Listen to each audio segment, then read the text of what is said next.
Right, ready? I think you know what we're going to say. Quick crisp before we start. A little crisp and a wettage of the whistlage.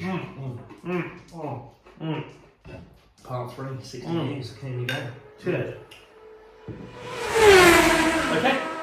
Welcome to FU Part 3 of what is now becoming a saga. Almost viral. Almost. Just add a couple of zeros to the views and we'll be getting there, won't we? So FU Part 3, what are we going to talk about today? Well, first and foremost, we need to review the race that happened a mere 4 days ago. Jeddah.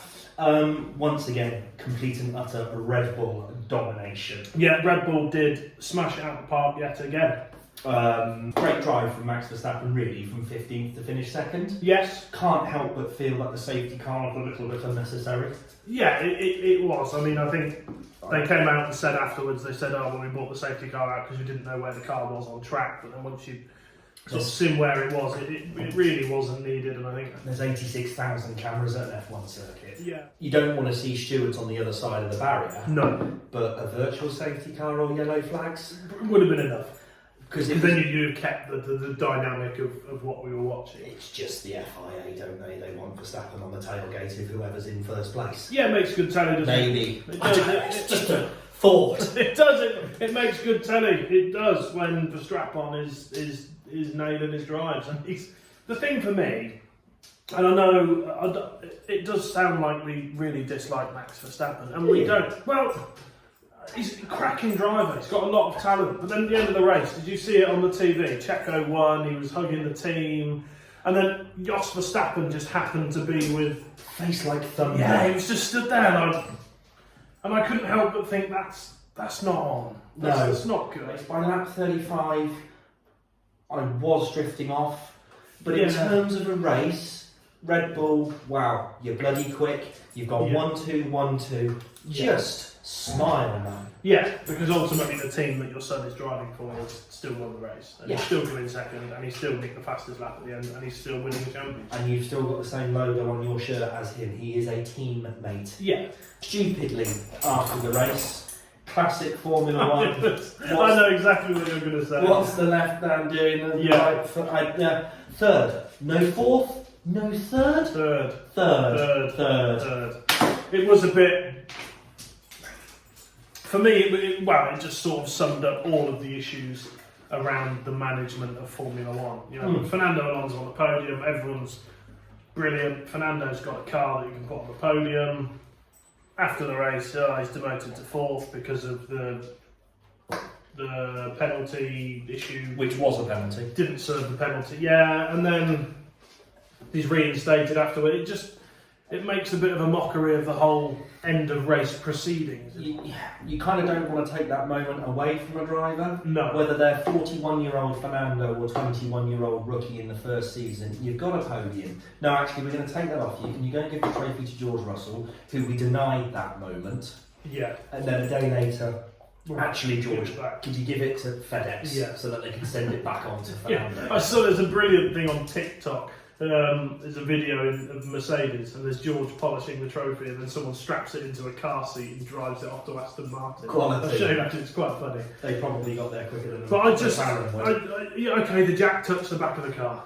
Yeah. Okay, great. But apparently, I was reading a thing. Apparently, Aston Martin turned up to the stewards and presented something like 7 different times when that's happened in the past, and nobody's had a penalty, which is why they reinstated it. But this is why we have this problem, because whenever there seems to be a moment like this in F1, there's one rule for one and one rule for another, and nothing's ever followed through with any sort of regularity or consistency. That's the thing, you need consistency when you're making these decisions. You know. Anyway, Jeddah, Williams again. I mean, I did almost cry. I don't know. Obviously, I haven't analyse the data, but I reckon Albon... Have you seen the telemetry? That's it. But I reckon Albon could have been on for another point. I reckon he was on the money for another point, and then the brake failure, and it was pretty sad. But Sargent put in a bit of a solid drive. I was going to say a little bit of a shout out to Logan Sargent. There was a good, battle cam thankfully exists. Yes, striking distance. 73% chance. Yeah, if it wasn't for the battle cam, really, I'd have no idea what's going on. And if it wasn't sponsored, by Amazon World Service, then it wouldn't exist at all. So thank God for that. But that actually became the most entertaining point of the race, I think. Yeah, for Jeddah, it was, I'm not going to say disappointing. Hello, Baxter the dog. I'm not going to say disappointing because I do like Jeddah and I do think the racing is good. I think if we're being overly analytical, the DRS down the main straight, that needs to be shortened because you've got drivers deliberately staying behind. Waiting. Yeah, and that doesn't really. Baxter. I don't know.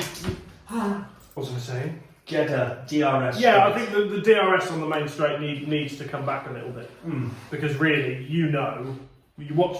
from watching on the TV, if there is a car behind you that close, going around that last corner, they're going to be passed by turn one. Yeah, and it's this kind of, let's try and make F1 more competitive. We've got these kind of added intricacies to try and make things, we've got power buttons and energy storage and DRS zones, but now people are manipulating that for that. The whole point of F1 is you've got to get around that circuit X amount of times as fast as you possibly can.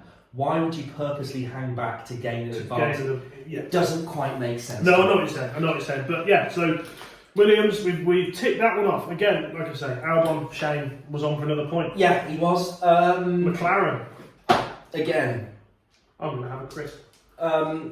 Supposed to be like a fiery prawn cocktail. Getting notes of prawn. I had notes of cock. So, McLaren improved dramatically on 2 weeks ago. Both cars finished. It's a good start. He heights of 15th and 17th. Something's got to give, I think. McLaren being McLaren, I suppose it's the same as what I've had to put up with Williams for the last 5 or 6 years. But the thing is, McLaren fans, shout out. The end of Jenson Button's career was marred by a shit car. Fernando Alonso coming back to McLaren was marred by having a shit car. Yeah.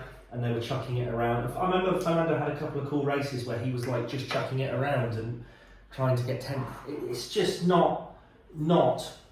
It's not what they are. I mean, you look at McLaren, you look at their history, you look at their drivers. I mean, even now, look at their factory. Yeah. It looks like something out of a Bond film. It does. It is so cool. Zach Brown was Blofeld. That could work. Yeah. It is a shame because I think everybody really wants to see McLaren up there. They've got such a heritage in the sport and they have this cracking team. Yeah, it's very poor. But they have had a bit of a staff move around, haven't they? Yeah, we'll touch on that a little bit later on. Double points for Alpine. That was good. Yeah, that's kind of going to want to be what they want to be doing, but like 5th, 6th, 7th, that kind of... That's where they need to be though. I mean, they were 4th last year, weren't they? So they probably want to try and at least maintain that, I'd imagine. Yeah, and I think it would be good for Art Morissette now, who I really like. I like Art. He came across very well on Drive to Survive. I do like him. I'd race for him. Yeah, nice guy. Yeah. Haas, K-Mag point. That follows up, what did they do in no points. Okay, so Melbourne up next week. Excellent. 2022 in Melbourne saw Leclerc win the race with Perez in second and Georgie Boy in third place. I think Ferrari have got to mirror something very, very close to that kind of result to start making this interesting. Yeah, Ferrari need to come out with a win. Absolutely. I want to see Ferrari come out with a win so everybody goes, okay, they've done something. If I had to put my house on it, I think Red Bull are going to win. Oh, they're probably, they've gone 1-2, 1-2, they'll probably go 2-1. Yeah. We've just gone past and we're potentially just entering the Red Bull dominance era. But can you imagine 5 years of this? But the Mercedes, the Mercedes dominance thing, I always found. I say always. For me, it was more interesting. Yeah. You had the Hamilton-Rosberg thing for a few years. That was in, and then I don't know. I think that if Red Bull just keep coming out with a 1-2 every week, it is going to get a bit tedious. What are you thinking? Then? I'm going to go Max. Yeah. I'm going to go Max, Checo, Fernando. What's the point in not? Yeah, there needs to be a Ferrari. But I think there'll be. There's going to be some kind of a curveball somewhere. Max, Checo, Leclerc, Alonso. That's a good bet. I'll take, and then Sainz fifth, because Alonso's going to have Stroll's number. Really. Lewis. Yeah, okay, interesting. I'd like to touch on, if this keeps happening, right? If we keep getting Red Bull drivers in the top 2, which looks like is doing that. Just call this the Red Bull podcast. Well, that probably already exists, so we can't. We'll add it to the tags. You've touched on it. Max Verstappen didn't look too happy after the race because he didn't win. No, and if you read the report from Nico Rosberg afterwards, he didn't even turn up to the driver debrief because he had a proper face like lemons. Really? Yeah. That's I don't know whether or not that's true, but I did read it. Nico Rosberg did a post in one of the German newspapers or something saying that he heard that Max didn't. Nico Rosberg looked like he worked in a sort of a futuristic IKEA showroom on Sunday. Yeah. I mean, he was probably wearing about £20,000 worth, but it was odd, wasn't it? Yeah. Like a sort of a... Did he have his ankles out? He had weird beige ankle trousers. Zips and colours and sort of coffee-coloured sort of Yeah. latte Yeah. get-up. The thing is with Checo, right? If Red Bull are going to dominate this season, which looks like Which they're they going are. to, I would love to see Checo win a World Championship. Hold that thought. Another bit? Another bit. Cheers. Cheers. What is it this week? Carling, darling. Oh, darling Carly. Anyway, where were we? World Championships, Checo. Love to see it happen. Yes. What a legend. Yes, talking of legends, Yes. hero. Yes. Well, that's a whole episode in itself. I think everybody who's ever grown up watching F1 from a certain era, he's your television grandfather. Yeah. Yeah. A little bit of breaking news. The news. I don't want to rip off top here, but we can have a sort of a news section. The news. F1 news. FU news. James Key, the technical director at McLaren, has left. Gone. He's been sacked. Finished. No, he's left. On his own under accord. And David Sanchez from Ferrari. Aerodynamicist, wasn't he? Strange. It's not a like-for-like replacement. No. But to couple that, to triple that, McLaren have promoted 2 people from within to work as a trifecta with David. So they've got rid of James Keyhole and then sort of replaced him with 3. Was that am I reading that right? They could break the budget cap with that. Possibly. Well, it's catering. Catering. Yeah. But there we go. And that basically concludes another week of FU. Yes, no, we'll see you down under, and we'll hope for some... But we're not going to be there, we can't afford that. No, we can't. But that's that. So, we'll see what happens there, and bring on Melbourne. next stop, Melbourne. And we'll see if we're talking about a different race winner or team. Yes. All right, that's good then. Cheers, mate. Cheers. Cheers.